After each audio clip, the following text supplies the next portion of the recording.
really proud of the way the kids played tonight. They competed hard, defensively and offensively, capitalized on some chances, and we're playing a team that had beaten us twice during the regular season, and it was a very good team and a very well coached team. So obviously we need to have our best effort today, and the kids really came through from the goalie right through the defensemen to the forwards, up and down, all four lines, all six defensemen, really contributed and made a positive effort.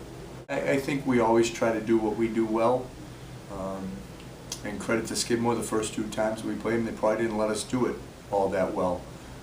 Today maybe we executed at a little bit higher level, but we tried to play the same way, you know, game to game, shift to shift, period to period, and I think that just we were fortunate. We executed on a lot of opportunities that we got.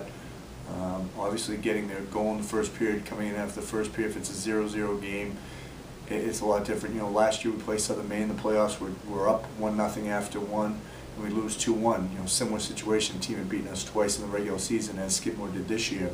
I think the big difference was in the second period we got that second one, and then fairly quickly we get the third and the fourth one, and that certainly gives you a little bit of breathing room and gives the guys some confidence that, hey, if we stick with what we're doing, we can have some success today.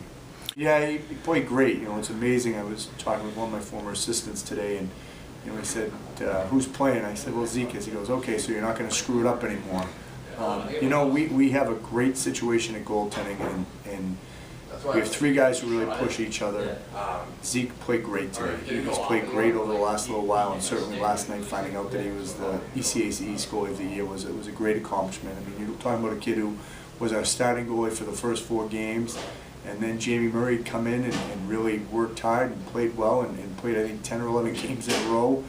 And Zeke was, you know, the same kid we saw today in the game. Credit to Zeke. He was working hard every day in practice. He's a phenomenal kid, a great leader, a great captain, and he just worked and stuck with it and worked, and he's been a good goalie here for 4 years. He's helped us win a lot of hockey games, so it was certainly great to have an opportunity today, and really what is his last home game with the other seniors, to get a win today and to finish off his home career like that. Hopefully he's got a few more games. This is a group that's had a lot of success here, and like to really send them out with a great deal of success next weekend. Troy had been injured. Troy just came back to us this past Tuesday, and that was his first day since, he told me, 32 days. You know, like any other team, any sport, we've been banged up and had sickness and injuries and things like that. But we're getting back to close to full strength, and certainly Troy coming in the lineup gave. PT and Connor have had a really good year. They played together all year. But Troy brought a little bit of an element. Matty O'Neill had done a great job with them in Troy's absence, and the line hadn't missed a beat. But I think today you saw a kid in Troy, steroid, who was so excited to play. I mean, you lose something for 32 days that you love so much, and he gets the opportunity today, and he's back out there. I mean, if you could have seen him in practice this week, it was like a golden retriever you take off the leash. You know, it's just legs and paws going everywhere, full speed. That's been Troy, and Troy's a very emotional player. He's a very physical player. He's a very determined player, and I think he really gave their line a lift. I mean, I think he figured in 2 or 3 of the goals, so it was certainly nice to see. But you know, again, it was a total team effort from top to bottom, and that's what we're most proud of as coaches and a program. I think the guys to a T would tell you that they don't care who gets the accolades or success or scores the goals. They're interested in winning.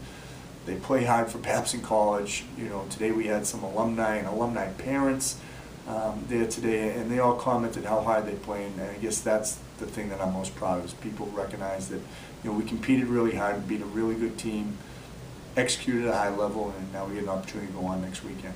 I mean, I think obviously, one, it depends on who you play a little bit.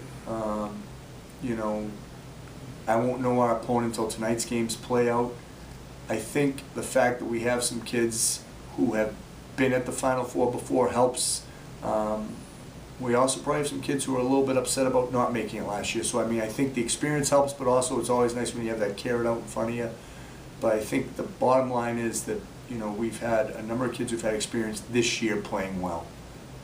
Last year, 2 years ago, 3 years ago, it really doesn't matter next Friday when we play, and the success that the kids have had this year, the experience that they've had this year of playing and contributing and playing well, probably is far more important than other years that we may have been fortunate enough to make the Final Four. So hopefully we can just have another good week of practice and and have a good game on Friday against whoever we may play.